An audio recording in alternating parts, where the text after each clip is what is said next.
नमस्कार सभी को। आज हमारी चर्चा का विषय है हिंदी साहित्य के इतिहास से आदिकाल। आदिकाल बहुत ही महत्वपूर्ण टॉपिक है, इसमें कोई दो राय नहीं है। तो आदिकाल के एक वीडियो में आदिकाल को पूरा अच्छे से हम कवर करने का कोशिश करेंगे और हम पूरा प्रयास रहेगा कि कोई भी ऐसी बातें ना छूटे जो आपके परीक्षा के लिए महत्वपूर्ण हो। तो आरंभ करते हैं। और मैं बता देना चाहती हूँ कि मैंने पहले से ही रीतिकाल पे वीडियो डाल दिया है, जिसमें देव, केशव और बिहारी को एक साथ मैंने उनके सभी पंक्तियों को, उनसे जुड़ी शुक्ल जी ने क्या बातें कही हैं, सभी बातों को मैंने एक जगह कवर कर लिया है। और मैंने संपूर्ण छायावाद पर भी एक वीडियो अपलोड कर दिया है, आप उसे देख लीजिएगा। और ये हमारा दूसरा वीडियो संपूर्ण आदि। मैंने पहले छायावाद इसलिए कंप्लीट किया था क्योंकि छायावाद एक गीत की तरह है। वो आप आदिकाल है जहाँ केवल आपको कथनों को ध्यान देना है, कुछ पंक्तियाँ हैं जो आपको ध्यान देनी है, पर ज़्यादातर आपको वहाँ पे कथनों को ध्यान देना है। पर छायावाद इसलिए मैंने पहले डाला क्योंकि वहाँ पर कथन और पंक्तियाँ दोनों ही बहुत ज़्यादा महत्वपूर्ण है। तो पंक्तियों को डालने में, याद करने में चूँकि बहुत ज़्यादा समय लगता है, महादेव वर्मा के और पंत के तो आपको एकदम मुँह पे जुबानी पे सब कुछ याद रहना चाहिए। तो इसलिए वो आप अभी से ही देख कर याद करना शुरू कर दीजिएगा, और बाकी तो कथन तो याद करना ही करना है। और आदिकाल में रहेगा कि सिर्फ आपको कथन पे ज़्यादा फोकस करना है। अगर ऐसा नहीं कि पंक्ति नहीं याद करना है, कुछ है जो जैसे सिद्धों में भी एक दो पंक्तियाँ हैं, और जैसे कि लुइपा की है, उससे भी कुछ लोगों की है जो आपको याद करनी है, सभी के नहीं। पर छायावाद में आपको सभी की ही याद करनी है, चाहे प्रसाद हो, पंथ हो, निराला हो, जो भी, सभी को आपको याद करनी ही करनी है। तो इसलिए तो अब हम शुरू करते हैं बिना समय व्यर्थ किए। तो देखिए, मैं पहले ही बतला देती हूँ कि मैं आदिकाल पे 2 वीडियो डालने वाली हूँ, लेकिन दोनों में ही संपूर्ण वीडियो रहेगा आदिकाल का। तो आप पूछेंगे कि 2 जगह संपूर्ण कैसे होगा, तो मैं आप बता देना चाहती हूँ। एक जो वीडियो है आदिकाल को पूर्ण रूप से कवर किया गया इस नज़रिए से कि आदिकाल के लिए क्या क्या महत्वपूर्ण है वो देखते हुए, और क्या महत्वपूर्ण रचनाएँ हैं, जो चीज़ें होंगी, पंक्तियाँ होंगी वो। और एक वीडियो आदिकाल का इसलिए आएगा कि वो शुक्ल के बुक से स्पेसिफाई होगा कि शुक्ल ने आदिकाल को किस नज़रिए से देखा है, और कौन कौन से शुक्ल के महत्वपूर्ण कथन है, और कौन कौन से शुक्ल जी द्वारा लिए गए महत्वपूर्ण पंक्तियाँ हैं। तो वो शुक्ल जी के बुक से स्पेशली होगा। उसमें तो उतना समय नहीं लगेगा, लेकिन इसमें ज़्यादा होगा क्योंकि ये आपका मेन वीडियो रहेगा आदिकाल के ऊपर। तो चलिए आरंभ करते हैं। आज पहले हम लोग चर्चा करेंगे एकदम टॉपिक वाइज, ऐसा ना लगे कि बहुत सारी चीज़ आपके दिमाग में गया और निकल गया। तो इसलिए हम पहले चर्चा करेंगे आदिकाल के नाम को लेकर कि किसने क्या नाम दिया है और उसकी विशेषता क्या है। दूसरे में हमारे ये रहेगा, आप इसे लिख सकते हैं कि हम किस किस तरह से इसको आज जिक्र करने वाले हैं। तो सबसे पहले हमारा होगा कि आदिकाल के नामकरण को लेकर क्या होगा, किस किसने क्या, किसके मत थे, और प्रथम कवि को लेकर किसकी क्या राय थी, ये हो जाएगा। और उसके बाद उसकी विशेषता क्या है, सब कुछ शॉर्ट में करने की कोशिश करेंगे, जो महत्वपूर्ण होगा उसी को, हर चीज़ को नहीं। अब नामकरण भी है तो बहुत लोगों ने किया है, तो हम उन्हीं को लेंगे जिनसे प्रीवियस ईयर्स में क्वेश्चन आ चुके हैं, ये नहीं कि सभी को आपको याद करना है। और उसके बाद सिद्ध पढ़ेंगे, उसके बाद सिद्ध के साथ जैन पढ़ेंगे, नाथ पढ़ेंगे, नाथ साहित्य को पढ़ेंगे, रासो साहित्य को पढ़ेंगे। और रासो साहित्य में आपको नाथ में तो है कि आपको एकांत रचना ही याद करनी है, ज़्यादा नहीं है, पर रासो में आपको क्रमवार सभी रचनाओं को याद करने होंगे, और कुछ महत्वपूर्ण पंक्तियाँ होगी जो याद करने होंगे। और कुछ ऐसी चीज़ें हैं जैसे रासो में चंद्रवरदाई का जो यूजीसी के सिलेबस में रेवा तट जुड़ा हुआ है, वो हम लोग थोड़ा सा डिटेल में उसको चर्चा करेंगे, और थोड़ा सा विद्यापति के बारे में डिटेल में चर्चा करेंगे, क्योंकि जो लोग हमारे लिए बहुत ज़्यादा महत्वपूर्ण है, जैसे कि सवाल चाहे टेट हो, यूजीसी हो, नेट हो, या फिर कहीं भी, या फिर किसी भी आप साहित्य के, हिंदी साहित्य के परीक्षा में देख लीजिए, आना ही आना है। तो उन लोगों पे हम थोड़ा रुककर थोड़ा उनसे विशेष रूप से उन पे चर्चा हम करेंगे, और खुसरो की जो मुकरिया पहेलियाँ होंगी हम उनको भी थोड़ा देख ही लेंगे, ताकि बाद में दिक्कत ना हो। बस इतना ही। और लौकिक साहित्य थोड़ा सा देखेंगे, जिसमें कि हमारा ढोला मारू दुहा, जयसन प्रकाश जयंत, ये सब जो है ये सब कवर हो जाएगा। और उसके बाद अंत में मैं आपको एक चार्ट उपलब्ध करवाऊंगी। उस चार्ट में आपको एक जगह पूरी आदिकाल का वंश की रचनाएं होंगी, एक जगह उनकी पूरी साहित्यिक रचना जो मैंने बोला क्रम से आपको याद करनी होगी वो होगी, वो चार्ट के जरिए आपको होगा, जो अंत में रहेगा वीडियो के। तो वो आप देख लीजिएगा। तो जो मैंने शुरू से पढ़ाया सब रचना को, वो अंत में एक जगह चार्ट के जरिए आपको मिल जाएगा। तो अब हम आरंभ करते हैं। तो सबसे पहले हम लोग महत्वपूर्ण जिन्होंने आदिकाल का नाम दिए हैं वो चर्चा करते हैं। तो मैं आपको बताऊंगी, तो आप नोट्स बना सकते हैं। एक आप बनाइएगा जो किसने किसने क्या दिया है नाम। एक जो मैं बताऊंगी सौरमान, वो सौरमान बहुत ज़्यादा इम्पोर्टेंट है, वो आपको बिल्कुल फैक्ट्स की तरह याद होना चाहिए। तो यहाँ बात करते हैं सबसे महत्वपूर्ण आलोचक आचार्य रामचंद्र शुक्ल की। उन्होंने आदिकाल को वीर गाथा का नाम दिया है, और उसका आधार जो है वो मैं आपको बतला देती हूँ। वो है नरपति नाला की रचना है विसल देव रासो। विसल देव रासो में एक पंक्ति है जहाँ पर उन्होंने कई बार रसायन का जिक्र किया है, तो उसी के आधार पर इन्होंने वीर गाथा काल का नाम, और उसी रसायन से उन्होंने रासो की उत्पत्ति मानी है, रासो शब्द की उत्पत्ति। और उनके अनुसार आदिकाल में जैन और बौद्ध सहित ये सब जैन नाथ ये सबको तो उन्होंने सांप्रदायिक रचना कहकर पहले ही हटा दिया था आचार्य रामचंद्र शुक्ल ने। तो उनके अनुसार जो रासो रचना हुई वही सबसे ज़्यादा हुई थी। तो किस तरह उन्होंने रासो की उत्पत्ति मानी शब्द की, ये तो मैंने बता दिया। अब चूँकि उन्होंने ये माना कि रासो की रचना सबसे ज़्यादा हुई, इसलिए उन्होंने उस रासो यानी कि जो राजाओं की प्रशंसा होती थी, राजाओं के दरबार में रहने वाले कवि और राजा के प्रशंसा करने वाले कवि, इसलिए और राजा के युद्धों का वर्णन करने वाले जो कवि थे, उस वीर गाथा काल यानी वीर जो राजा वीर होते थे, जो कि राजाओं के वीर का प्रदर्शन, वीर सब का शौर्य का प्रदर्शन करने वाले कवि हुआ करते थे उनके अनुसार। तो वही वीर गाथा काल उन्होंने कहा है। आचार्य हजारी प्रसाद द्विवेदी, इनका सर्वमान्य है, तो आप सर्वमान्य का एक अलग ही टॉपिक बना कर रखिएगा, और सर्वमान्य वहाँ पर रखिएगा। तो सर्वमान्य हजारी प्रसाद द्विवेदी का मत है आदिकाल। तो जैसे कि आचार्य रामचंद्र शुक्ल ने तो पहले ही सिद्धनाथ और जैनों को सांप्रदायिक रचनाएं कहकर हटा दिए थे साहित्य से, किंतु आचार्य हजारी प्रसाद द्विवेदी ने उससे उन्हें साहित्य में स्थान दिलवाया। और राम जी के देखिए, ऐसा तो मैं आपको सीधे सीधे बताकर ये चरण काल को वर्मा ने दिए, विजयपन काल महावीर प्रसाद द्विवेदी ने हुआ, लेकिन किन्हीं को इतना ज़्यादा महत्वपूर्ण है कि उसके फैक्ट्स के साथ साथ आपको ये भी याद रखोगे कि उन्होंने और क्या महत्वपूर्ण कार्य किए आदिकाल के लिए, जो आपके लिए बहुत ज़्यादा महत्वपूर्ण है, इसलिए मैं वो बता दे रही हूँ। अब राम कुमार वर्मा ने चरण केवल नहीं, संधि चरण काल दिया, क्योंकि केवल चरण काल आएगा तो वो जॉर्ज ग्रियर्सन का होगा। और बीजावापन काल महावीर प्रसाद द्विवेदी का हुआ। और सिद्ध सामंत युग राहुल संस्कृत्यायन का, इनका नाम तो खैर नॉर्मल हो गया, लेकिन इनके माने हुए जो प्रथम कवि है वही सौरमान्य भी हैं। तो आरंभिक काल, प्रारंभिक काल, आरंभिक मिश्र बंधु, प्रारंभिक गणपति चंद्रगुप्त। तो अगर आप इन्हें आरंभिक प्रारंभिक में लोगों को बहुत ज़्यादा कन्फ्यूजन क्रिएट होता है, तो मैं आपको बता देती जैसे मैंने इसे याद किया था। तो आप मान के चलिए कि प्रारंभिक से आपको याद आता होगा कि ये कोई प्रारंभ जैसे कोई संस्कृत टाइप का कोई शब्द, कोई पूजा वगैरह में जो पंडित लोग यूज करते हैं वो प्रारंभ ही यूज करते हैं।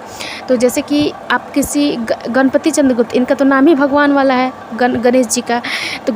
तो जब देवताओं लोग किसी चीज़ को प्रारंभ करने की बात कहेंगे तो आरंभ ना कहकर प्रारंभ करेंगे। वैसे आरंभ और प्रारंभ में बहुत, दोनों के अर्थ में बहुत अंतर है, लेकिन जो कि आप याद करने के लिए आप ये ट्रिक कर सकते हैं कि जैसे गणेश जी के लोग में कोई भी चीज़ का, अगर कोई पूजा पाठ का जहाँ जिक्र होता है वहाँ प्रारंभ करना ज़्यादा शुभ माना जाता है। तो चूँकि ये गणेश जिनका नाम है, गणपति चंद्रगुप्त नाम है, इसलिए इनका प्रारंभ ही होगा, आरंभ नहीं होगा। तो प्रारंभ इनका हो जाएगा, तो वो तो आपको लाजमी सा बात है कि आरंभ मिश्र बंधु का ही होगा। तो अब हम बात करते हैं कि प्रथम कवि किसने किसको माना है।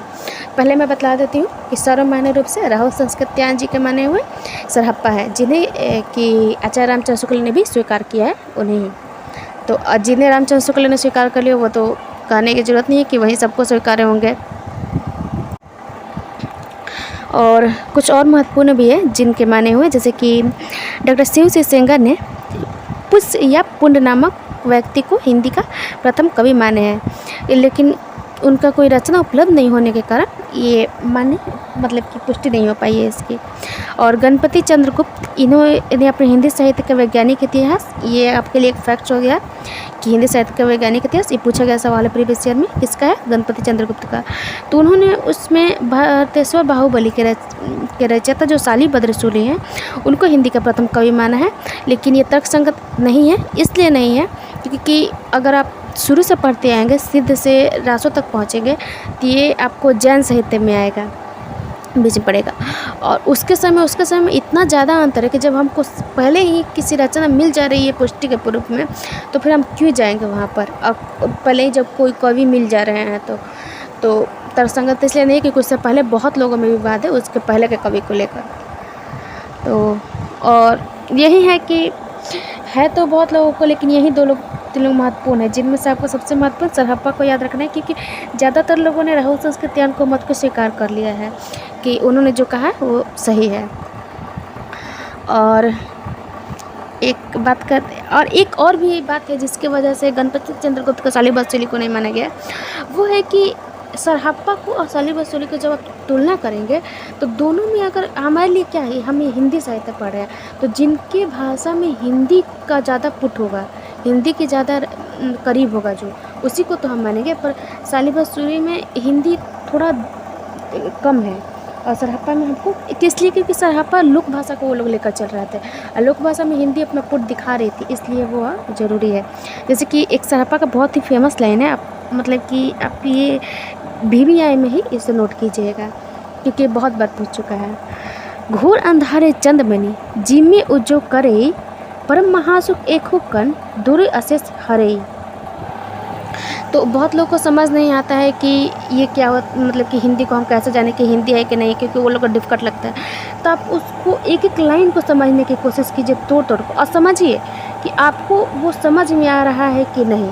अगर उसका थोड़ा सा भी अर्थ आपके दिमाग में जा रहा है तो आप ये तुलना कीजिए कि आप आज जिस परिस्थिति में बैठे हैं, आप आज जहाँ हैं, ये 21वीं शताब्दी चल रही है, 21वीं शताब्दी का आप हिंदी बोल रहे हैं, अब वो चल रही है 1000 साल पहले की बात। अगर आप 21वीं शताब्दी में 1000 साल पहले की लिखी हुई कोई रचना को थोड़ा सा भी कैच कर पा रहे हो उसके अर्थों को, इसका अर्थ है कि उनमें हिंदी का पुट है। अगर आपको बिल्कुल वो समझ नहीं आ रहा है, इसका मतलब है कि वो हिंदी नहीं है। तो यहाँ आपको इतना तो पता चल रहा है कि घोर अंधारे, अंधारे से घोर अंधारे, ये सब शब्दों को समझ में आ रहा है कि उन्होंने बहुत अंधेरा को अंधारे कहा है। चंद्रमणि जिमी उजो मतलब उजाला करने की बात कही है उन्होंने।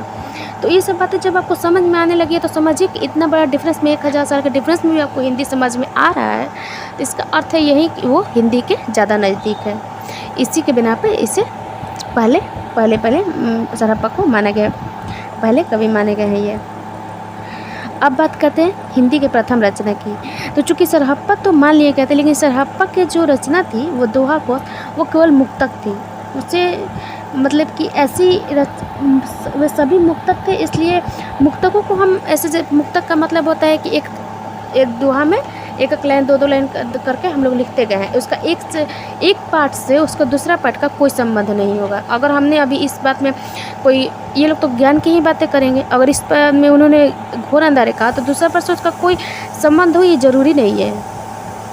और इसलिए इन्हें न मानकर आगे चलकर जो सर्वमान्य रूप से माने गए हैं वो जैन साहित्यकार थे, वो देवसेन का श्रवकाचार्य है, उन्हें श्रवकाचार्य को माना गया है सर्वमान्य रूप से।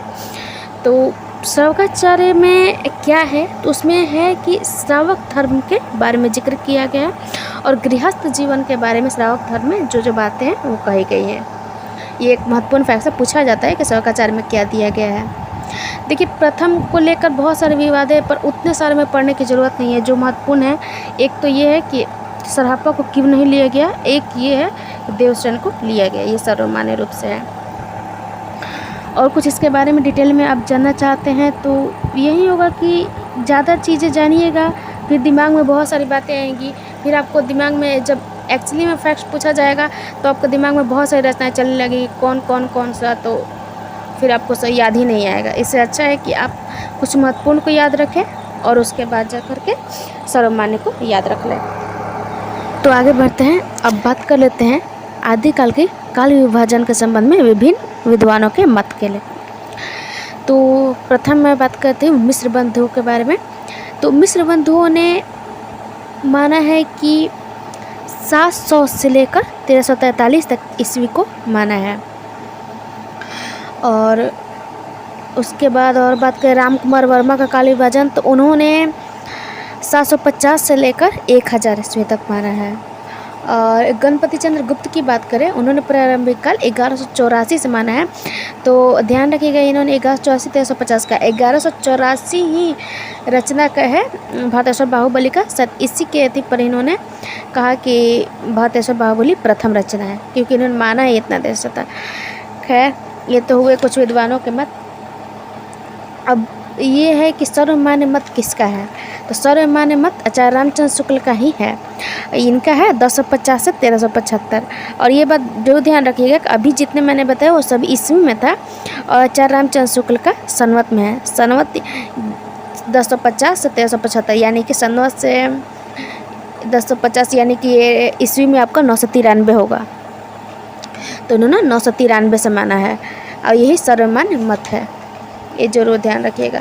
और ये 993 जो मैंने आपको बताया, ये आप तो ईस्वी में कन्वर्ट करके रख लीजिएगा, लेकिन ज़्यादा महत्वपूर्ण होगा कि आप उसे संवत में ही याद रखें। 275 से लेकर 250 से लेकर 1375 तक बातों को ये रखें, ये ज़्यादा महत्वपूर्ण है। अब हम जिक्र करेंगे अब लाइन बाय लाइन सभी लोगों का। अभी सिद्धों के बारे में जिक्र करते हैं, फिर जैन सहित, फिर नासक, जैसे क्रमवार है वैसे जिक्र करेंगे। और उनमें भी सिर्फ महत्वपूर्ण लोगों के जिक्र करेंगे, और उनके महत्वपूर्ण लोगों की पंक्तियों के जिक्र करेंगे। तो सिद्ध का जो आरंभ कहाँ से माना जाता है, सिद्ध की उत्पत्ति कहाँ से होती, तो वो बात पहले करते हैं। बौद्ध धर्म के बारे में आप लोगों ने सुना होगा। बौद्ध धर्म जब 2 शाखाओं में बटा, हीनयान और महायान, तो महायान को ही व्रजयान भी कहा गया। और व्रजयान को ही के ही जो अनुयायी कहलाते हैं ना वो लोग, तो अनुयायी लोग सिद्ध कहलाए, उन्हीं में से कुछ लोग सिद्ध कहलाए। सिद्धों ने बौद्ध धर्म के व्रजयान तत्व का प्रचार करने के लिए जो साहित्य जन भाषा में लिखा, वह हिंदी के सिद्ध साहित्य की सीमा में आता है। और ये बहुत महत्वपूर्ण बात ध्यान रखिएगा, सिद्धों की भाषा को संध्या भाषा कहते हैं। संध्या भाषा का अर्थ होता है अंतर साधनात्मक अनुभूतियों का संकेत करने वाली प्रतीक भाषा। राहुल संस्कृत्यायन ने 84 सिद्धों का नामों का उल्लेख किया है, और यही सर्वमान्य शुक्ल ने भी इसे स्वीकार किया है। ये सिद्ध अपने नाम के साथ पा जोड़ते थे। अपने नाम के बाद उन्होंने, आपने सुना होगा, लोईपा, डोम्भीपा, गढ़प्पा, सरहप्पा, ये पा इनका आदर्श शब्द था। और बात करें कुछ महत्वपूर्ण सिद्धों के बारे में, तो सबसे, और ये मैं आपको क्रमवार बता रही हूँ। सबसे पहले सरहप्पा आएंगे, फिर सबरप्पा आएंगे, फिर लुईपा आएंगे, फिर लुईपा तक महत्वपूर्ण है, फिर उसके बाद कन्हप्पा, डोम्भियप्पा, नहीं डोम्भियप्पा के बाद कन्हप्पा, ऐसे कुछ होगा, कुकरियप्पा, सबरप्पा, ये लोग कुछ बहुत महत्वपूर्ण है जिनको आपको याद रखना है। और जब मैं ये तो यहाँ पर महत्वपूर्ण लोगों के एग्जाम का पर्पस से हो गया। और जब शुक्ल की बुक में से जब आदिकाल देख के बनाएंगे वीडियो, तो उसमें इन लोगों के बारे में बहुत डिटेल से, मतलब अच्छा खासा डिटेल से दिया भी है कि। और आगे बढ़ते हैं, तो हम सबसे पहले सरहप्पा के बारे में जिक्र करते हैं। तो सरहप्पा को सरोज व्रज, राहुल भद्र आदि नामों से भी जाना जाता है, और ये जाति से ब्राह्मण थे। राहुल संस्कृत्यायन ने इनका जन्म 769 ईस्वी माना है। इनके द्वारा रचित 32 ग्रंथ मिलते हैं। इनके प्रसिद्ध रचना दोहा कोश है, जैसा मैं पहले बता चुकी हूँ। और सिद्धों नाथों में एक चीज़ जो कॉमन थी, वो थी कि दोनों जो समाज में कुरीतियाँ, आडंबर, पाखंड ये सब चल रहे थे, सबका वो लोग विरोध कर रहे थे। तो अब कुछ ऐसी पंक्तियाँ जो सरहप्पा के लिए महत्वपूर्ण, एक तो मैं बता चुकी हूँ, घोर अंधारे वाला। एक और यहाँ पर, गु की जय गहिला, गुरु बिन ज्ञान न पाइला रे भैला। तो ये जो लाइन है, गुरु बिन ज्ञान न पाइला रे भैला, ये बहुत महत्वपूर्ण है। फिर सबरप्पा की बात करते हैं। इनके बारे में ये महत्वपूर्ण है कि इन्हीं की रचना है चर्यापद। पूछा जाता है कि चर्यापद किसकी रचना है, तो सिद्धों की रचना है। इनका जन्म 780 में हुआ था। इनके गुरु सरहप्पा थे, और सबरों की भांति जीवन व्यतीत करने के कारण ये सबरप्पा कहलाए। लुइपा का ये बात रखा कि सबसे प्रथम सिद्ध सरहप्पा हुआ है और सबसे सर्वोच्च स्थल सरहप्पा थी सिद्धों में लुइपा का था। और ये कायस्थ परिवार से संबंध रखते थे। और इनकी कविताएं में एक बहुत ही महत्वपूर्ण, एक नहीं दो बहुत महत्वपूर्ण है। एक तो है कारातरुआ पंच बिडाल, चंचल चिये पैठो काल, दिया करिए महासु परिमाण, लुई मरमई गुरिया पूछी अजान। इनमें से सबसे महत्वपूर्ण ये है कारातरुआ पंच बिडाल। तो ये पंच बिडाल जो है इसके बारे में भी पूछा जाता है कि पंच बिडाल क्या है। तो जैसे कि शुक्ल ने बताया है, काम क्रोध मोह लोभ हिंसा, अहिंसा नहीं हिंसा होगा। जब शुक्ल की बुक से जिक्र करेंगे तो उसमें बहुत डिटेल में ये सब दिया हुआ है और उसी से बहुत सारा सवाल आता है पंच बिडाल क्या होता है। और एक ये होगा भाव न हो या भाव न हो करके कोई है यानी कि अब देख लीजिएगा। वैसे मैं शुक्ल के बुक में जब करूँगी तो वो मैं डिटेल में उससे जिक्र करूँगी। और आगे बताए डोम्भिप्पा, इनका जन्म क्षत्रिय वंश में 840 में हुआ था। इनके बारे में ये महत्वपूर्ण है कि विरूपा के शिष्य थे। और एक ये कि इन्होंने युगचर्या जो बहुत पूछा जाता है और इनकी अपनी रचना है। डोम्भी गीतिका तो ये तो नाम ही से पता चल जाएगा, एक अक्षरद्वीप को उपदेश करके इनकी रचना है। कन्हप्पा का बहुत सारी जो पंक्तियाँ है जो पूछा जाता है, एक आगम वागम करके है और एक दो रचना है जो वो भी शुक्ल में ही दिया हुआ है। एक्चुअली शुक्ल ने इन्हें माना तो नहीं है, इन्हें सांप्रदायिक का है, पर इनके बारे में अच्छे से उनकी भाषा को जानने के लिए जिक्र किया है। और कुकरियप्पा की बात करें तो कुकरियप्पा ये चरपट्टी, इनके गुरु चरपटिया थे जो कि आगे जाकर नाथों में भी रहते हैं, मिलेंगे आपको। और इनकी रचना की संख्या 16 बताई जाती है। अब आते हैं जैन साहित्य पे। तो जिस प्रकार हिंदी के ये बहुत महत्वपूर्ण है कि सिद्धों ने पूर्वी क्षेत्र में अपना स्थान जमाया था। पूर्वी में हो गया बिहार, उड़ीसा और शायद उस समय बंगाल भी एक ही था। हाँ, बिहार, उड़ीसा, बंगाल सब एक ही में हो गया, तो वहीं पर थे इनका शायद कहें ही।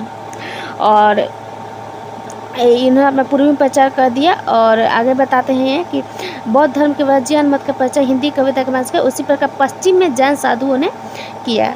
तो जैन साधुओं ने पश्चिम में प्रचार किया था अपना। और जैन कवि की रचनाएं जो महत्वपूर्ण थी उनमें 2-3 बातों का ध्यान रखना चाहिए कि जैन कवि की रचनाएं आचार, रास, फागु, चरित आदि विभिन्न शैलियों में मिलती है। और पहली सबसे प्राचीन फागु तो जिंदस सूरी का है और सबसे जिंदस सूरी का ही है। और सबसे मतलब कि प्राचीन रास शाली बंसुली भारतेश्वर बाहुबली रास सबसे प्राचीन रास, ऐसा मुनि विजयन ने माना है। और ये तो इसमें नहीं दिया, फिर भी हम बता दे रहे हैं। और आगे बात करें तो जैन साधुओं ने रास को एक प्रभावशाली रचना शैली के रूप में स्वीकार किया है। और जैन तीर्थकारों के जीवन चरित्र वैष्णव अवतारों की कथा है जैन आदर्शों के अवतार में आवरण में रास नाम से ही पदबद्ध की गई। और आपसे रास, ये लोगों को बहुत कन्फ्यूज होता है रासो और रास में। तो रास जब भी पूछे कि किसकी रचना है तो रास जैन की रचना है, जैन धर्म की रचना है। रासो और रासो में कन्फ्यूज मत होइएगा।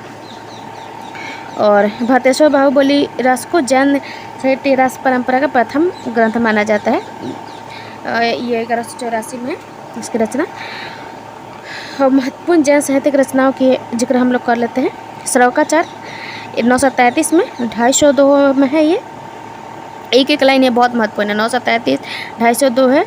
और इनके बारे में कहा जाता है कि एक अच्छे उच्च कवि और उच्च कोटि के चिंतक थे देवसेन। अपभ्रंश में इन्होंने दब सहाओ पयास नामक काव्य लिखा। अन्य रचनाएं लघु नयन, चक्र एवं दर्शन सार, ये दोनों रचनाएं काव्य की सीमा में नहीं आती, ऐसा करके इसे हटा दिया गया। हाँ, लेकिन ये बात ध्यान रखिएगा कि दब सहाओ पयास से एक बहुत ही महत्वपूर्ण बात है कि ये अक्सर PBI को भी पूछा जाता है कि इसका प्रकृति, ये तो इन्होंने लिख दिया था अपना जो भाषा थी, और प्रकृति में इसका अनुवाद किसने किया था तो माइल धवल ने किया था। ये बात महत्वपूर्ण है, आप ध्यान रखिएगा। भारतेश्वर बाहुबली आगे आएगा। देखिए जो भी दिया क्रमवार दिया है, तो आप इसके मतलब कि अलग से नहीं ध्यान देने की जरूरत है, क्रमवार ही सब कुछ दिया हुआ है। कि भारतेश्वर बाहुबली रास शालिभद्र शूली की है। यह जैन साहित्य रास परंपरा का प्रथम ग्रंथ है। इस ग्रंथ में भारतेश्वर तथा बाहुबली का चरित्र वर्णन है। 205 छंदों में रचित एक सुंदर खंड काव्य है। याद रखिएगा, खंड काव्य है, इस बात को जरूर ध्यान रखिएगा। चंदनबाला रास कवि आशुगु की है। 1200 ईस्वी में कवि ने सौंदर्य और मनोहर वर्णन किया है। यह लघु कथानक पर आधारित है। सूली बद्ररास, इसकी रचना जिंदल धर्मसूरी ने 1209 में की है। इसके बाद आता है रेवंत गिरिराज, इसकी रचना विजय सेन सूरी ने की है। इस काव्य में हाँ ये देखिए रेवंत गिरी के अति से कथा वस्तु मतलब कि इसमें क्या दिया है, ये इस पर ज़्यादा सवाल आता है। तो इसमें दिया है इस काव्य में तीर्थकर नेमिनाथ की प्रतिमा तथा रेवंत गिरी तीर्थ का वर्णन है और यात्रा तथा मूर्ति स्थापना की घटनाओं पर आधारित यह रास वास्तु कलात्मक सौंदर्य का भी आकर्षण प्रस्तुत करता है। नेमिनाथ रास, इस काव्य की रचना सुमति गनी ने 1213 ईस्वी में की थी और ये 58 छंदों की रचना है और नेमिनाथ के प्रसंग में श्री कृष्ण का वर्णन इस काव्य का विषय है। रचना की भाषा अभ्रंश से प्रभावित राजस्थानी हिंदी है। आगे बढ़ते हैं। जैन यहाँ पर संपन्न हुए। अब नाथों की बात करते हैं। सिद्धों के वाम मार्ग भोग प्रदा योग साधना की प्रतिक्रिया के रूप में आदिकाल में नाथपंथियों के हठ योग साधना आरंभ हुई। ये क्या कहना चाहते हैं, आपको हम साधारण भाषा में बताते हैं। ये कहना चाहते हैं कि जैसे कि समाज में आपने पढ़ा होगा कि जब भी कोई कुरीतियाँ आडम्बर बहुत ज़्यादा मतलब समाज में बुराइयाँ फैलने लगती है किसी भी धर्म हो किसी समाज में, तो वहाँ एक नया पंथ चलता है, एक नया मत चलता है जिसे लोग कुछ आज के ज़माने में उसे वाद करते हैं, उस समय में उसे भक्ति के रूप में लोग लेते थे, तो रूप में स्वीकार करते हैं और उसकी बातों को ढाना चाहते हैं। क्योंकि जहाँ एक साइड लोग को बहुत सारे बातों में विवाद चल रहा होता है कि यहाँ बुराइयाँ हैं, तो लोगों को थोड़ा अच्छा भी अपने ओर खींच लेता है। तो सिद्धों के साथ भी यही हुआ है। बौद्धियान से में भी बहुत सारा अपना उस समय चल रहा था कुछ आखिर बौद्ध भगवान तो ज़्यादा दिन जितने दिन रहे उस समय तक तो ठीक था, फिर बाद में तो उनके अनुयायी नहीं संभाला, फिर उसमें जो थोड़ी बहुत कुरीतियाँ मतलब कि जो लोगों को नहीं अच्छी लगी थी, तो उससे में से सिद्धों ने उसे संभाला, जो कि आए उन्हें संभाला। फिर समय के साथ सिद्धों में भी कुछ ऐसी आ गई जो उन्होंने स्त्रियों सब तो अच्छा किया कि उन्होंने बाहर आडम्बरों वगैरह का सबका खंडन किया, लेकिन स्त्रियों के प्रति उनकी नज़र कुछ खास अच्छी स्थिति उनकी कोई खास अच्छी नहीं। स्त्रियों को उन्होंने अच्छी नज़र से भी नहीं देखा और स्त्रियों को मतलब कि एक वस्तु के रूप में देखा। कह सकते हैं कि पूर्ण वैराग्य नहीं था, बाकी आप समझदार है समझ सकते हैं। उन्होंने ऐसे ऐसे मूर्ति बनाए जिससे कि अब मतलब कि भगवान को भी उन्होंने नहीं ऐसे किया, तो वो सब कुरीतियाँ शायद उसी में सिद्धों में से ही कुछ लोगों को पसंद नहीं आई। तो उस सिद्धों में से ही कुछ लोग जिन्हें ये चीज़ पसंद नहीं आई कि ये वैराग्य नहीं हो रहा है पूर्ण रूप से, ऐसा शुक्ल जी ने कहा है, मैं नहीं कर रही, ऐसा शुक्ल जी ने कहा है। तो उन्हीं में से कुछ लोगों ने नाथ परंपरा चलाया। तो याद रखिएगा कि व्रजजीवन के सिद्धों से ही नाथों का अथी हुआ है माना गया है, निकलना माना गया है। तो उन्होंने तो जो 9 नाथ हुए थे वो लोग कट्टर मतलब कि जो वाकई में वैरागी होता है वो लोग वैसे वैरागी थे, इसलिए वो लोग स्त्रियों को मतलब कि अपने आसपास भी नहीं भटकने देते थे। और उन्होंने थोड़ा स्त्रियों को ऐसी भी कहा है कि मतलब उनके वो लोग भंगी टाइप के कहते हैं वो लोग। और साथ वही प्रभाव कबीर पर भी आप देखोगे, जैसे उन्होंने कहा नारी भुजंग को पास ना, वो सब मतलब समझदार हैं आप समझ सकते हैं। तो वही बात है कि वहीं यहाँ पर बता रहे हैं कि सिद्धों की वाममार्गी भोग प्रधान योग साधना की प्रतिक्रिया के रूप में आदिकाल में नाथपंथी का हठ योग साधना का आरंभ हुआ है। राहुल संस्कृत या नाथ पंथ को सिद्धों की परंपरा का ही विकसित रूप मानते हैं, यही हम बता रहे थे उस समय। तो कह रहे हैं कि डॉक्टर रामकुमार वर्मा नाथपंथ के चरमोत्कर्ष का समय 12वीं शताब्दी से 14वीं शताब्दी के अंत तक मानते हैं। और डॉक्टर हजारी प्रसाद द्विवेदी ने इस पर अच्छा खासा अध्ययन किया, तो उन्होंने लिखा है कि नाथपंथ या नाथ संप्रदाय के सिद्ध मत, सिद्ध मार्ग, योग मार्ग, योग संप्रदाय, अवधूत मत एवं अवधूत संप्रदाय नाम भी प्रसिद्ध है।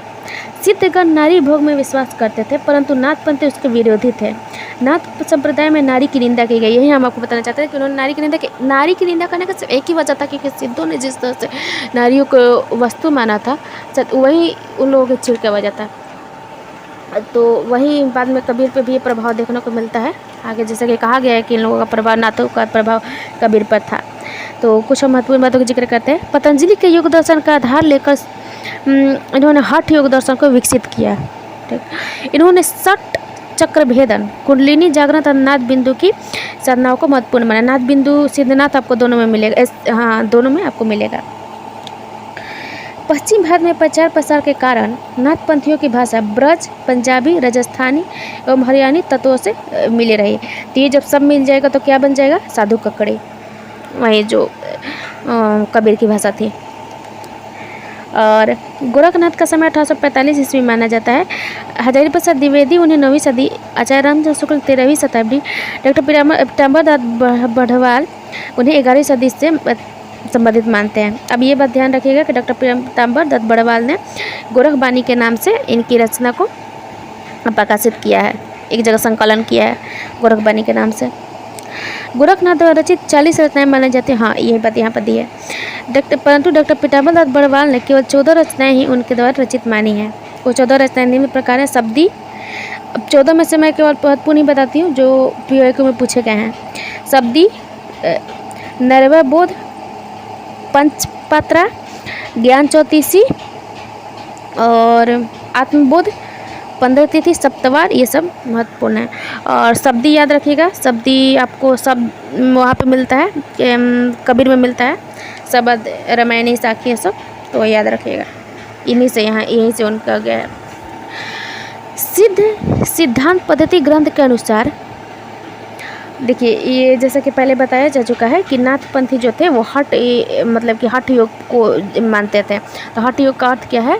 ह का अर्थ है सूर्य तथा ठ का अर्थ है चंद्र। इन दोनों के योग को ही हठ योग कहा गया है। गोरखनाथ ने ही षट चक्रों वाला योग मार्ग हिंदी साहित्य में चलाया था। हठ योग में विश्वास करने वाले हठ योगी साधना द्वारा शरीर एवं मन को शुद्ध करके शून्य में समाधि लगाता था।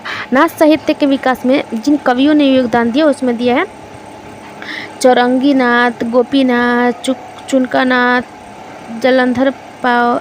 देखिए, हम कुछ महत्वपूर्ण नाम हम ही बता देते हैं, ऐसे इसमें तो नहीं मिल रहा है, हम बता देते हैं नवनाथों के नाम।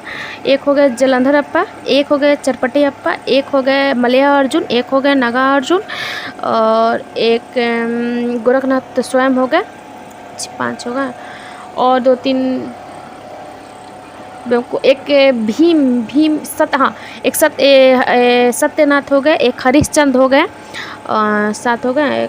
एक 2 जो छूट रहे हैं, एक भीम करके कुछ है, तो वो करके वो शुक्ल के बुक में डिटेल में दिया हुआ है, हम बता देंगे। तो हाँ, और ये जो हठ योग दिया है आपको समझ नहीं आ रहा होगा ये क्या हो रहा होगा। तो सूर्य चंद्र का मिलन का मतलब है कि जब हठ योग करने का मतलब है कि इतना ज़्यादा वो लोग मानते थे कि 7 चक्र होता है शरीर में, जो कि अगर आप तप करेंगे हठ योग, हठ का मतलब कि जिद से कोई मतलब समझ लीजिए हठ का है कि योग पर बैठिएगा तो आपका जो शरीर का जो नाड़ी है, इंगला पिंगला सुषमा वो लोग बताया उन्होंने, उन्हीं का मिलन को उन्होंने हठ योग किया। जब आपका इतना ज़्यादा सिद्ध, आपका बहुत चरम लेवल है हठ योगी का, उस लेवल पे जाएगा तब आपके ये सब जब नाड़ियों का मिलन हो जाता है तो वो हठ योग कहलाता है। इसी में सूर्य चंद्र नाड़ियों का स्थान दिया गया है। वो बहुत शुरू में कबीर ने उस मार्ग को अपनाया था, बाद में वो बहुत ज़्यादा डिफ़िकल्ट होने की वजह से वो थोड़ा सूफी काव्य की ओर झुके थे, बहुत ज़्यादा ऐसी होने की वजह से। चलिए अब बात करते हैं कि नाथ भी तो हो ही गए, रासो साहित्य की बात कर लेते हैं। देखिए, कुछ सबको ये बता देते हैं क्योंकि अब ये लोग तो हो रहे हैं रासो से, तो फिर कंप्लीट ही होने वाला है। तो फिर हम ये आदिकाल की विशेषता जो रह गई थी उस समय बताने को, तो उसको एक लाइन में बस ख़त्म कर देते हैं कि उसे क्या विशेषता थी। जो महत्वपूर्ण है वो बता देते हैं। युद्ध वर्णन में सजीवता, ये बहुत महत्वपूर्ण है। संकुचित राष्ट्रीयता, इसमें आपको राष्ट्रीयता नहीं ही मिलेगी, ना के बराबर मिलेगी, कि राष्ट्रीयता कहाँ से होगी उस समय में। आश्चर्यदाताओं की प्रशंसा, ये तो थी। प्रामाणिकता पे संदेह, ये बहुत पूछा जाता है। और वीर एवं श्रृंगार रस की प्रधानता, तो ये तो समझने की बात है कि उस समय में 2 ही चीज़ होता था, युद्ध और प्रेम का वर्णन। तो जहाँ युद्ध होगा वहाँ वीर रस होगा, जहाँ प्रेम होगा वहाँ श्रृंगार रस होगा ही होगा। तो वीर एवं श्रृंगार रस की प्रधानता। डिंगल पिंगल भाषा, अलंकारों का स्वाभाविक समावेश, विविध छंदों का प्रयोग, ये चीज़ आपको बहुत मतलब कि आपको पॉइंट में VVI में नोट करके रखना है कि विविध छंदों का प्रयोग पूरे हिंदी साहित्य में 2 जगह आपको मिलेगा। एक यहाँ पर मिलेगा आदिकाल में रासो साहित्य में मिलेगा, और एक मिलेगा द्विवेदी काल में। द्विवेदी काल में विविध छंदों का प्रयोग हुआ है। विविध छंदों के प्रयोग की वजह से ही बाद में वो निराला ने छंद मुक्त का यति चलाया था। चलिए अब रासो साहित्य की बात कर लेते हैं। अब रासो साहित्य हम कुछ डिटेल में जाएंगे इसके लिए, इसलिए क्योंकि बाकी जो आपने पढ़ा वो सबसे तो ऊपर से प्रश्न आता है, लेकिन जो रासो साहित्य उससे थोड़ा डिटेल में आपको आदिकाल में पढ़ना ही पड़ेगा। तो ज़्यादा भी नहीं, बस ये कथा वस्तु जानने के लिए कुछ जैसे 12 रचनाएँ हुई तो उसमें से 4-5 को आपको डिटेल में देखना पड़ेगा। तो वैसे ही कुछ पहले रचनाओं के नाम देख लेते हैं। ऐसा तो मैं अंत में चार्ट अच्छे से अवेलेबल करवा ही दूँगी। और शुरुआत में देखते हैं बिसलदेव रासो, पृथ्वीराज रासो, परमाल रासो, विजयपाल रासो, खुमान रासो, हमीर रासो, बुद्धि रासो। ये हो गया महत्वपूर्ण रचना। अब हम एक एक करके थोड़ा में सबको जिक्र करते हैं। सबसे पहले आता है बिसलदेव रासो। बिसलदेव रासो के रचयिता नरपति नारायण हैं।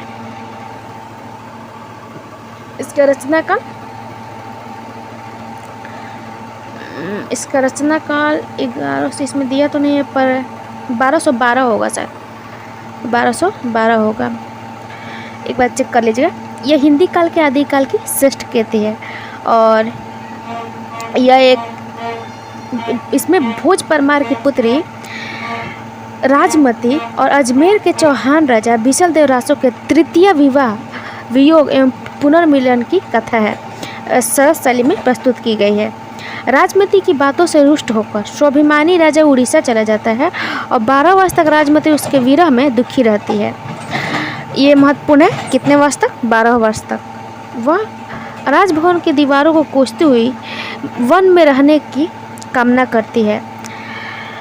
सामंती जीवन के प्रति गहरी रुचि का सजीव चित्रण इस काव्य में मिलता है।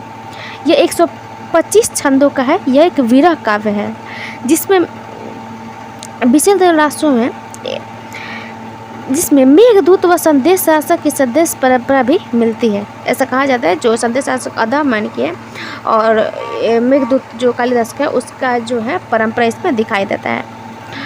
श्रृंगार के संयोग व वियोग पक्षों के अत्यंत मार्मिक चित्र कवि ने प्रस्तुत किए। ले देकर आप कह सकते हैं कि यही है कि राजा की तीसरी बीबी है और राजा उनके किसी बात से नाराज़ होकर चले जाते हैं उड़ीसा में। हम आपको शॉर्ट में कहानी बता दे रहे हैं। उड़ीसा में चले जाते हैं और फिर जाके यहाँ रानी अपने वियोग में रहती हैं। कुछ दिन बाद 4 या 5 खंडों में इसे बांटा गया है और रानी के जो बहुत दिन तक जब राजा नहीं लौटते हैं 12 वर्ष तक, तब फिर उनके पिताजी उनको वापस अपने लेते जाते हैं उनका। फिर राजा एक दिन लौट कर आते हैं, जाते हैं, देखते हैं रानी नहीं है महल में, फिर जाते हैं अपने ससुराल में वहाँ पर और उन्हें मना कर लेकर आते हैं। बस यही इतना ही छोटा सा कथा है और ये बात इसमें महत्वपूर्ण है कि यह एक विरह गीत है। यह इसमें युद्ध वर्णन नहीं है तो ये रासों में ही आएगा, पर इसमें युद्ध की कोई बात नहीं है। ये एक विरह गीत है। खुमान रासो का रचयिता दलपति विजय है। रामचंद्र शुक्ल के अनुसार इनकी रचना काल 9वीं शताब्दी है। इसका रचना काल क्योंकि 9वीं सदी के चित्तौड़ नरेश खुमान के युद्धों का चित्रण है और राजस्थान के संग्रहों ने इसको 17वीं शताब्दी की रचना बनाया।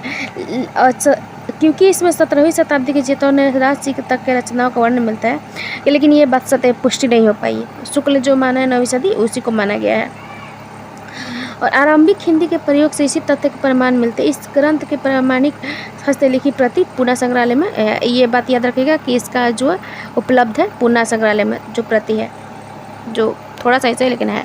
यह 5000 छंदों में रची गई है। इसमें युद्ध का वर्णन है। राजाओं के युद्धों एवं विवाहों के सरल वर्णनों को से इस काव्य की भवभूमि का विस्तार हुआ है। और इसका एक प्रसिद्ध लाइन है जो अक्सर पूछा जाता है, पंक्ति है यहाँ पे, पीऊ चित्तौड़ न आवई सावन पहली तीज, जोए बाट बिरहनी खिनखिन अगवे खींच। अब याद रखिएगा कि आपको पूरा में जो पढ़िएगा ये सब आदिकाल में 2 जगह तीज का जिक्र आएगा। अब आपको बताने की एक शॉर्ट ट्रिक बता रहे हैं कि क्योंकि ये दोनों महत्वपूर्ण है। तो तीज से लेकर पहली तीज से लेकर मतलब कि एक तीज से लेकर 2 पंक्तियाँ पूछी जाएगी। अगर उसमें सावन की पहली तीज का जिक्र आया है तो रखिएगा कि खुमान रासो का है, लेकिन अगर यहाँ पर कजरी तीज आया है तो याद रखिएगा और ढोला मारू दुहा का होगा। मैंने पढ़ते ये बात नोटिस किया तो जरूरी है। चलिए आगे बढ़ते। परमाल रासो ये जगनीक की रचना है। इसे आलाखंड के नाम से भी जाना जाता है। जगनीक महोबा के राजा परमीर देव का आश्रित था। इसने आले एवं उदल 2 वीरों सरदारों की वीरतापूर्ण लड़ाइयों का वर्णन किया है। इसकी आधार पर इसका रचना काल 13वीं शताब्दी माना गया है। सर्वप्रथम चार्ल्स इलियट ने इसका प्रकाशन आलाखंड नाम से कराया था, जिसके आधार पर डॉक्टर श्याम सुंदर दास ने परमाल रसों का पाठ निर्धारित कर उसे नागरिक पंचायती सभा में प्रकाशित कराया। आचार्य हजारी प्रसाद द्विवेदी इसकी अर्ध प्रामाणिकता को स्वीकार करते हैं। पृथ्वीराज रासो की भांति इसे भी अर्धप्रमाणिक कह सकते हैं। और पृथ्वीराज रासो जो आपके सिलेबस में दिया है बहुत महत्वपूर्ण है। पृथ्वीराज रासो इसकी रचना चंद्र बरदाई ने की है। इस ग्रंथ का वर्णन विषय पृथ्वीराज की वीर गाथा का है। आचार्य रामचंद्र शुक्ल के अनुसार पृथ्वीराज रासो को हिंदी का प्रथम कवि माना जाता है। चंद्र बरदाई पृथ्वीराज का मित्र एवं दरबारी कवि था। पृथ्वीराज रासो के 4 संस्करण प्रसिद्ध हैं। सबसे बड़ा संस्करण वह है जिसका प्रकाशन नागरिक पंचायती सभा काशी से हुआ है और उस संस्करण के हस्तलिखित प्रतियां उदयपुर के संग्रहालय में सुरक्षित है। चौथा संस्करण सबसे छोटा है जिसमें केवल 1300 छंद है। इसी का इस ग्रंथ को छंदों का अजायबघर भी कहा जाता है। तो ये बात तो आप याद रखिए कि छंदों का अजायबघर इसे कहा जाता है। ये बात तो ये पृथ्वीराज रासो का संबंध में है, लेकिन छंदों का अजायबघर रामस्वरूप चतुर्वेदी ने इसको रामचंद्रिका को भी कहा है, वो बात ध्यान रखिएगा। लेकिन उस समय वो क्लियर करके देगा कि रामचंद्रिका को किसने छंदों का अजायबघर कहा है, तो रामस्वरूप चतुर्वेदी ने कहा है। और इसके बारे में ये इंपॉर्टेंट है कि पृथ्वीराज रासो वीर रस प्रधान काव्य है। इसके वृहत संस्करण में 39 यानी कि 69 सर्ग है। ये हिंदी का प्रथम महाकाव्य है। विजयपाल रासो एवं हमीर रासो अपभ्रंश की रचनाएं है। इसको मतलब कि ये बताना चाह रहा है कि पृथ्वीराज रासो के बारे में इतना महत्वपूर्ण यही था कि इसमें 2 ही जगह का जिक्र किया गया है, प्रथम युद्ध का तराइन का और द्वितीय युद्ध का तराइन का। तो प्रथम में तो पृथ्वीराज चौहान जीते थे और दूसरे में दूसरे में तो खैर ही हो गया था, वो लोग गए थे तो मारे ही गए थे। और हम लोग जो नेट की जिक्र करते हैं तो नेट में इसका 69 में से 27वां समय, इसमें सर्ग को समय कहा गया है। 27वां समय यानी रेवा तट को पढ़ना होता है। और रही बात इसकी प्रामाणिकता और अति पर तो बहुत सवाल आता है पृथ्वीराज रासो से कि किसने इसको प्रामाणिक माना है, किसने इसको अप्रमाणिक माना है, किसने इसको बिल्कुल मतलब कि अप्रामाणिक माना है। तो इसके लिए मैंने एक ट्रिक जो लिखा है वो मैं आपको बता देती हूँ कि इसके लिए याद रखिएगा, एक तो हो गए प्रामाणिक मानने वाले में आपके मिश्र बंधु, एक हो गए श्याम सुंदर दास हो गए। आप इसको नोट बना कर लिखिएगा एक जगह, प्रामाणिक अप्रामाणिक। तो प्रामाणिक में हो गए श्याम सुंदर दास, एक कर्नल टाड और एक हो गए मिश्र बंधु, एक और हैं उसमें मोहनलाल विष्णुलाल पंड्या हो गए हैं।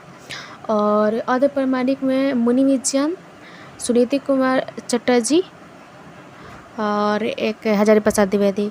और अप्रामाणिक में हो गए गौरी दत्त शंकर ऐसे कुछ करके गौरी दत्त करके, एक सबसे महत्वपूर्ण रामचंद्र शुक्ल और डॉक्टर बुल्लर, 3 लोग हो गए यहाँ पर। अब इसे नोट कर लीजिएगा। मुझे खैर इस सब तो इसमें दिया नहीं है। चलिए आगे बढ़ते हैं। अब थोड़ा सा चंद इसको लेकर थोड़ा डिटेल में पढ़ना होगा हमें। चंद्र बरदाई हिंदी के महान और विलक्षण प्रतिभा संपन्न कवि थे। दुर्भाग्य से चंद्र बरदाई के जीवन पर संबंधित प्रमाणित वक्तव्य अभी तक नहीं मिले हैं। रासो के अनुसार चंद्र बरदाई का जन्म 1506 माना जाता है, जो कि पृथ्वीराज का समकालीन है। और गासा दत्तासी फ्रांसीसी विद्वान इन्हें पृथ्वीराज का समकालीन ही मानते हैं। मिश्र बंधुओं ने इन्हें चंद्र बरदाई को हिंदी का प्रथम कवि माना है। तो देखिए बात ये हुआ है कि मिश्र बंधुओं ने माना कि ये हिंदी के पहले कवि हैं। इन्होंने कहा कि ऐसा माना जा सकता है कि ये हो सकते हैं, तो इन्होंने मान लिया। तो शुक्ल ने जो बाद में अपना हिंदी साहित्य का इतिहास लिखा उसमें उन्होंने कहा कि इन्हें माना जाता है। तो शुक्ल ने उस पर प्रामाणिकता मतलब कि उस पर मुहर लगा दिया, कहा यही है प्रथम कवि, ऐसा हुआ है। तो सर्वमान यही है प्रथम कवि नहीं, प्रथम महाकाव्य, हिंदी का प्रथम महाकाव्य है ये। और अब थोड़ा सा इसकी जिक्र वहीं बताएंगे कि क्या है इसके बारे में। तो चंद्र बरदाई अजमेर और दिल्ली के पृथ्वीराज चौहान के दरबारी कवि थे। अतः चंद्र बरदाई ने पृथ्वीराज चौहान के जीवन और उनके द्वारा लड़े गए युद्धों पर आधारित एक विशाल महाकाव्य पृथ्वीराज रासो की रचना की। पृथ्वीराज रासो एक वीर गाथात्मक काव्य है।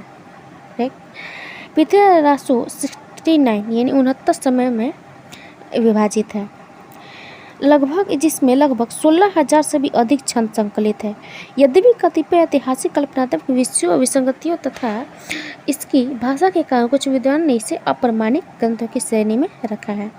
आचार्य शुक्ल के अनुसार ये बात आपको VBA में लिखना है, ये बात कि भाषा की कसौटी पर यदि इस ग्रंथ को कसते हैं तो हमें और भी निराशा होना पड़ता है, क्योंकि भाषा इसमें कोई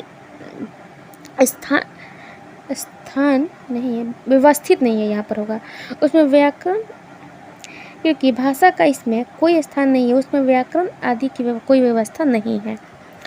और दोहे और कवि की भाषा तो ठीक ही है, पर त्रोटक आदि छोटे छोटे छंदों में तो कहीं कहीं अनुस्वारांत शब्दों की ऐसी मनमानी भरमार है जैसे किसी ने संस्कृत प्रकृति की नकल की हो। ये बात है। कर्नल टाट जो कहते हैं कि कवि चंद की आकृति तत्कालीन समय के सार्वभौमिक इतिहास में, जिसमें 69 अध्याय है, 1 लाख पदों से भी अधिक छंदों के द्वारा पृथ्वीराज के युद्धों का राजस्थान के सभी कुलीन सामंतों तथा उनके पूर्वजों का वर्णन किया गया है। गासर तासी ने कहा है कि पृथ्वीराज रासों में 11वीं शताब्दी के भारतवर्ष का पूर्ण चित्रण है। ले दे के कह सकते हैं कि उन्हीं का महत्वपूर्ण है, शुक्ल जी ने जो कहा है इसके बारे में। और यही है कि बहुत सारी पंक्तियाँ दी हैं, पर आपको बहुत सारी पंक्तियाँ इस पर ध्यान नहीं देनी है।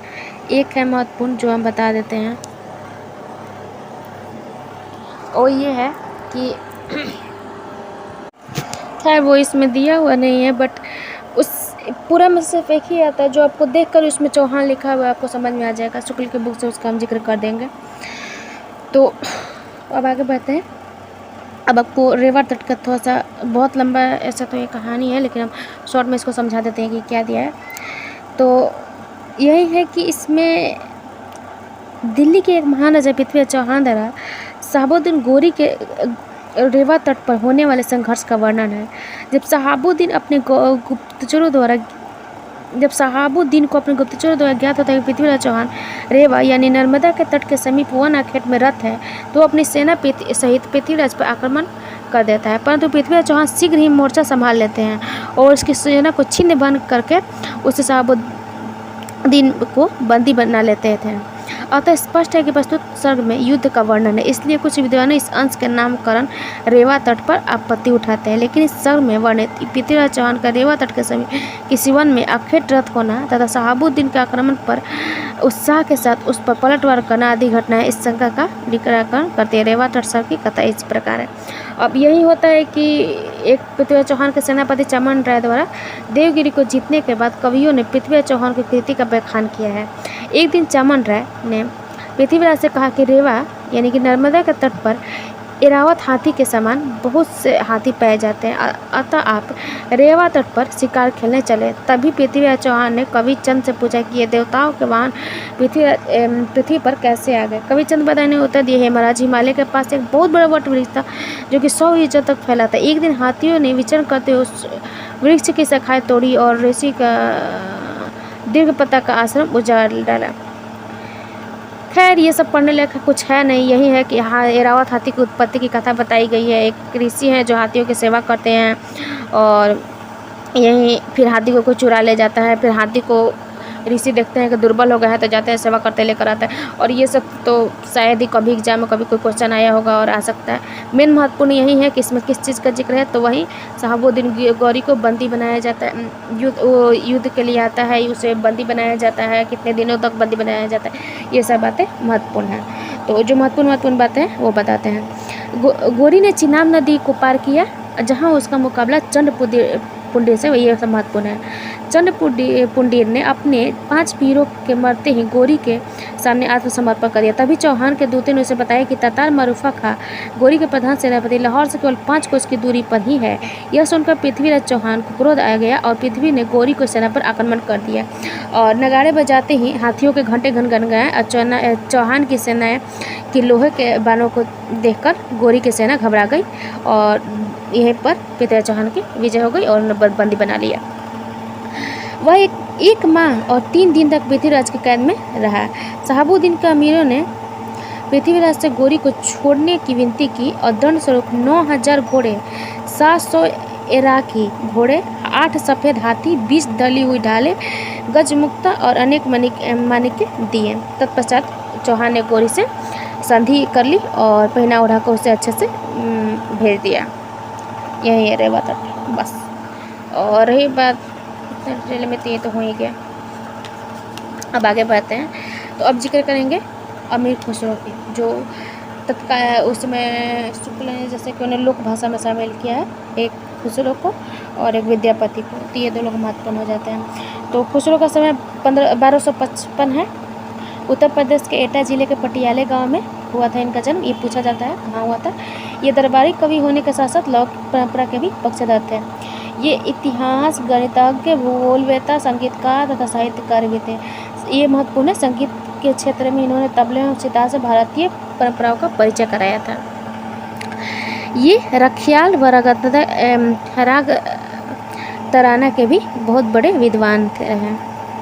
इन्होंने जनता के मनोरंजन के लिए पहेलियाँ लिखी। ये स्वभाव से बहुत विनोदी, मिलनसार व सहृदय थे। ये जो लाइन दिया है ये शुक्ल के द्वारा कहा गया है कि जनता के मनोरंजन के लिए पहेलियाँ लिखते थे। स्वभाव से बहुत ही विनोदी, मिलनसार व सहृदय थे। ये आदिकाल के अंतिम चरण के प्रसिद्ध कवि थे।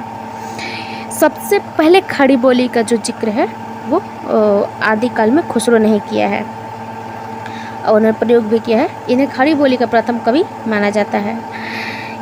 इनके द्वारा रचित ग्रंथों की संख्या 100 बताई गई है, जिनमें करीब 20-21 ग्रंथ उपलब्ध है। कुछ प्रसिद्ध है खालिक बारी, पहेलियाँ, मुकरिया, दो सखुने, गजल हैं।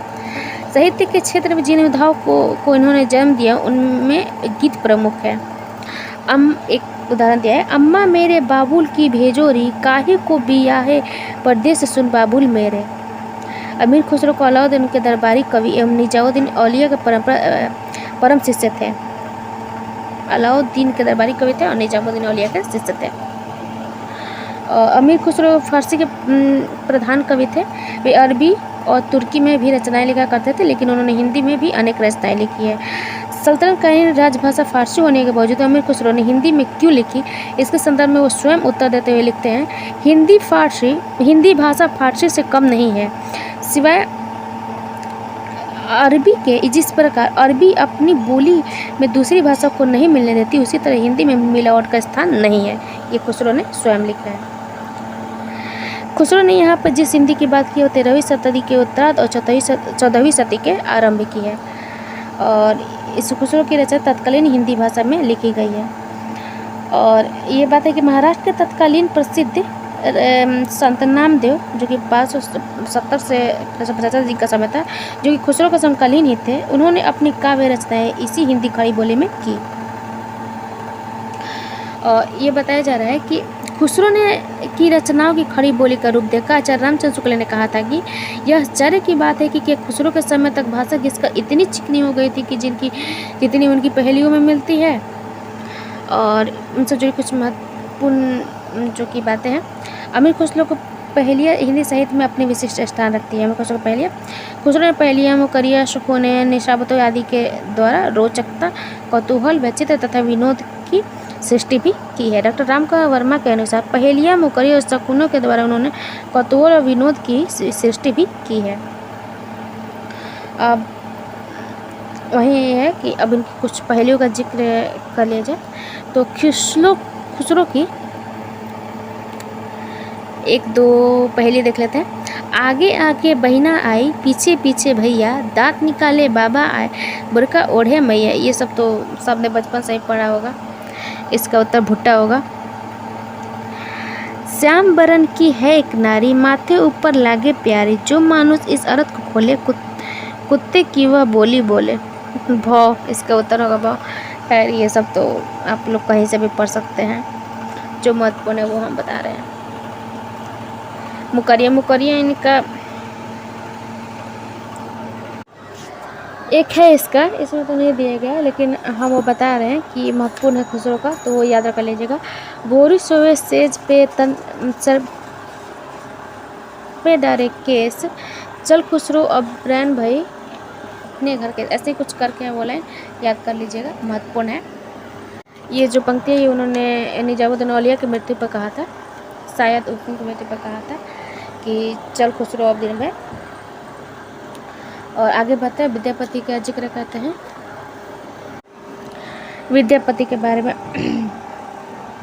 तो तो विद्यापति श्रृंगारी कवि हैं, ऐसा तो उन्होंने बहुत लोगों ने उन्हें भक्त कवि सिद्ध करना चाहा था, जैसे जजगेसन वगैरह ने, लेकिन शुक्ल जी ने इस पे आपत्ति जताई है और उन्हें श्रृंगारी कवि माना है। ये मिथिला के राजा शिव सिंह के दरबारी कवि थे। इन्हें मैथिल कोकिल कवि शेखर अभिनव एवं जयदेव के नाम से भी जाना जाता है। इनकी मैथिली भाषा में रचित पदावली, जयदेव का गीत गोविंद तथा सूरदास का सुसागर एक ही कोटि की रचनाएं हैं, जिनमें भक्ति का आधार श्रृंगार है। पीछे जो आ जा रही है उसके लिए मैं क्षमा चाहती हूँ। पदावली के कारण ही मैथिल कोकिल कहलाए। इनके अधिकतर पद श्रृंगार के ही हैं, जिनमें नायक नायिका राधा कृष्ण है। विद्यापति भक्त कवि थे या श्रृंगार, यह विवादास्पद प्रश्न है। जैसे कि मैंने कहा था, इस पर लेकर काफ़ी डिबेट हुए हैं। अधिकांश विद्वान उन्हें श्रृंगारी कवि मानते हैं। विद्यापति ने नायक नायिका के वह संधि सदस्य स्नात नक्शिक सौंदर्य प्रेम यौन अभिसार मिलन विरह रति क्रीड़ा आदि मानविक चित्रण किया है। लेकिन ये बात ध्यान रखिएगा कि ये जो डिबेट जो मैंने बताया भक्ति और श्रृंगार को लेकर, अगर मतलब कोई सवाल है इससे जुड़ा हुआ तो आप उत्तर में श्रृंगार ही देंगे, ना कि भक्ति देंगे।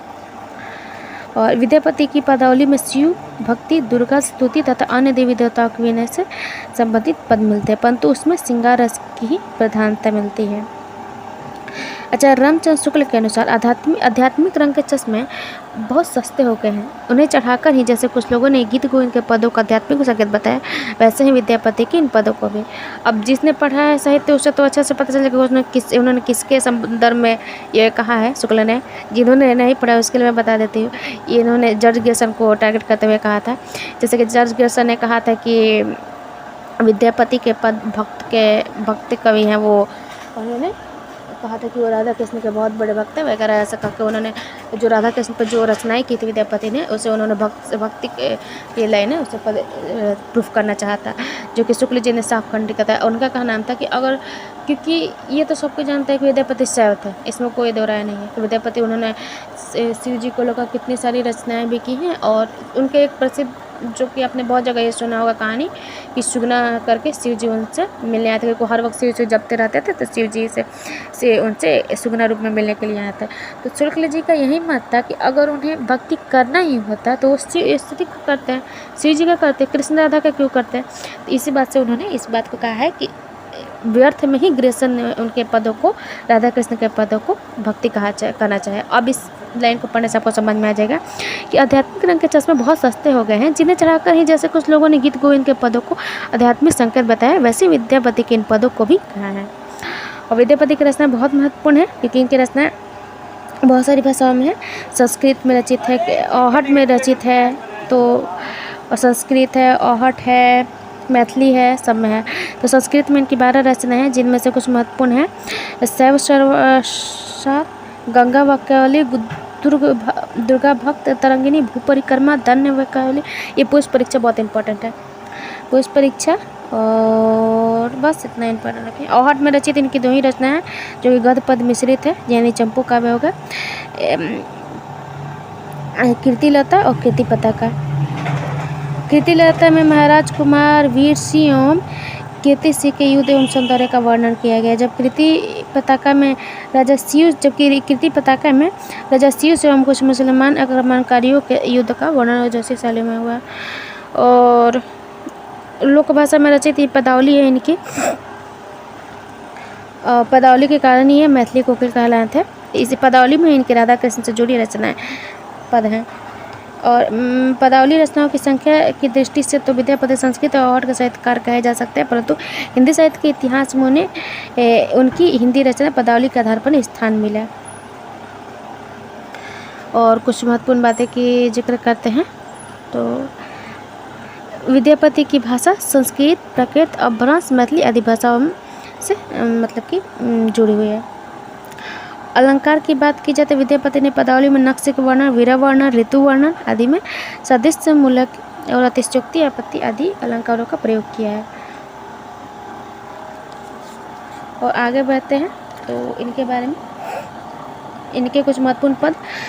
खने खन नयन कौन अनुसरई, खने खन बसन धूली तनु भरई, खने खन दसन छटा हुछ घास, खने खने अधर आगे गहुबास। बस यही सब है। और आदिकाल का गद्य, ये तो खैर गद्य में चला। देखिए पंक्तियाँ मैं ज़्यादा यहाँ से इसलिए नहीं करा रही हूँ क्योंकि आप जब भी पीवाई को चेक करेंगे तो उसमें आपको पता चलेगा कि जो पंक्तियाँ हैं वो साहित्य, हिंदी साहित्य में 70 to 80% शुक्ल के बुक से ही आती है, चाहे वो किसी भी काल की पंक्तियाँ हो, किसी भी काल के कवि हो। तो इसलिए मैं इधर उधर से ज़्यादा कराने के बजाय जब मैं शुक्ल को कवर करूँगी उसके बुक से तो उसी में से लूँगी। तो आगे बढ़ते हैं। तो विद्यापति का तो हो ही गया, अब आगे बढ़ते हैं। इनकी पदावली की बहुत सारी रचना, पदावली आप लोग पढ़ लीजिएगा क्योंकि बहुत लंबा है तो इसके लिए अलग से वीडियो बनाना पड़ेगा। और अब बात आती है कि उस समय गद्य में भी तो कुछ रचनाएं हुई होंगी। ऐसा तो नहीं है कि आदिकाल में जब आरंभ गद्य का वहीं से हुआ है तो पृष्ठभूमि तो वहीं से तैयार हुई है ना। तो आरंभिक गद्य जो उस समय थी तो उसकी जिक्र करते हैं। तो आदिकाल के गद्य रचना में राउरवेल, उक्ति व्यक्ति प्रकरण, और राउरवेल याद रखिएगा ये प्रथम चंपू काव्य भी है और प्रथम इसमें नक्सिक वर्णन यहीं पर भी हुआ है। और उक्ति व्यक्ति प्रकरण यह एक व्याकरण ग्रंथ है, वन रत्नाकर ये एक शब्दकोश है मैथिली में।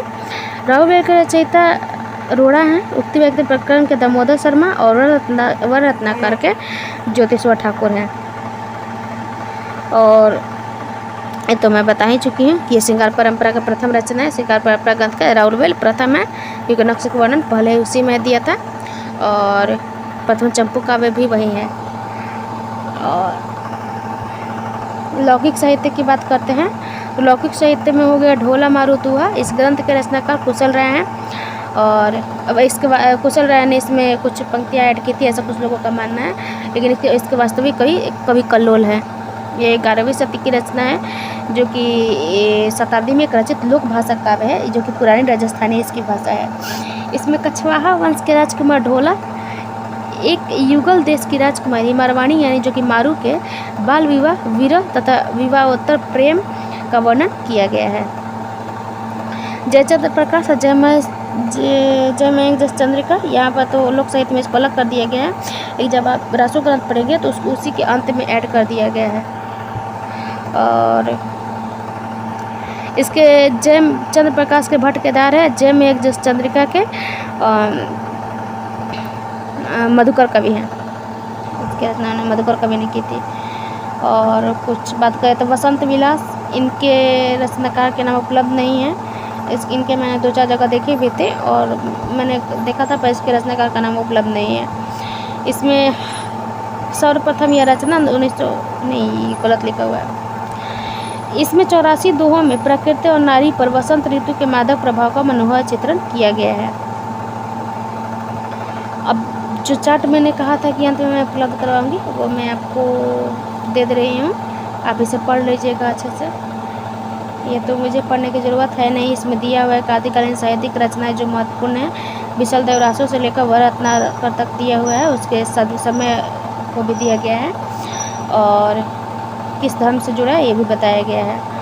और आदिकाल में जो अपभ्रंश की रचनाएं थे, अपभ्रंश देखिए यहाँ पर क्या होता है कि आप सोचेंगे कि मैंने पूरा पढ़ा दिया, मैंने यहाँ पे जो आप चार्ट पढ़िएगा तो आपको ध्यान में आएगा कि स्वयंभू को मैंने नहीं पढ़ाया, पुष्पदंत, धम्मपाल, इस सब इन लोगों को नहीं पढ़ाया। अब तो देखिए इस सब लोगों को शुरुआत में अगर आप पढ़े होंगे तो जो पहले से पढ़े उनको तो समझ में आएगा कि नहीं पढ़ाया, लेकिन जो अभी नए पढ़े उनको इसलिए बता दे रही हूँ क्योंकि जब ये लोग का जब जिक्र आता है तो ये आपको शुक्ल के बुक में पूरा पढ़ा दूंगी तो ये लोग का जिक्र आपको नहीं मिलेगा। क्यों नहीं मिलेगा? क्योंकि इनको जो आपको पढ़ना पड़ेगा ये आपको भाषा में पढ़ना होगा। ये लोग अपभ्रंश हमारे लिए एक भाषा हो गई।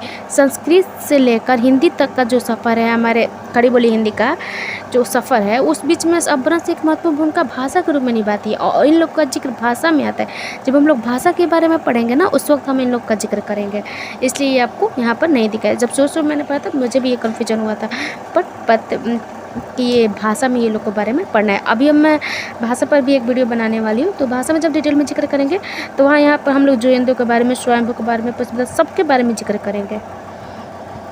और तो यह हमारा पूर्ण हुआ यहाँ से आदिकाल की वीडियो। अब आपको कैसा लगा ये वीडियो, मेरी मेहनत आपको कैसी लगी आप बताइएगा। अगर आपको लिए थोड़ा सा भी हेल्पफुल है तो आप चैनल को सब्सक्राइब कीजिएगा, लाइक कीजिएगा, ये कहना चाहेंगे। और आपका बहुत बहुत धन्यवाद। और मेरे चैनल को देखिएगा, मैंने बहुत सारी इससे जुड़ी वीडियो डाली हुई है। और आपको कोई भी ऐसी जो जिसके स्पेसिफाई जो कवि हैं, जो रचना है, उसके बारे में जानो, चाहे शुक्ल के बुक से ही हो, तो आप बताइएगा, मैं कमेंट सेक्शन में लिखिएगा, मैं उनके बारे में वीडियो बना दूँगी।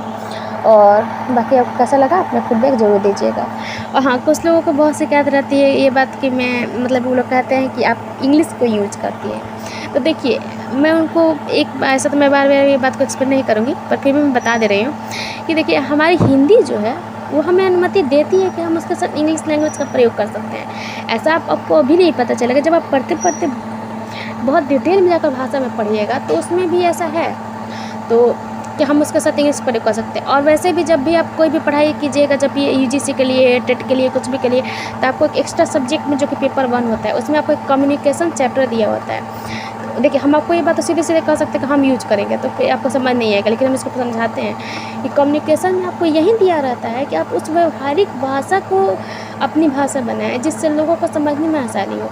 अब हम लोग जो आम ज़िंदगी जीते हैं, अपनी ड्यूटी करते हैं, लोगों से मिलते-जुलते हैं, आप हर वक्त जो आप पढ़ते हैं उस भाषा में बात नहीं कर सकते हैं। आपको वैसे व्यावहारिक भाषा का प्रयोग करना रहता है जिससे आपकी भाषा को लोग आसानी से समझ सकें, हम उनकी भाषा को आसानी से समझ सकें।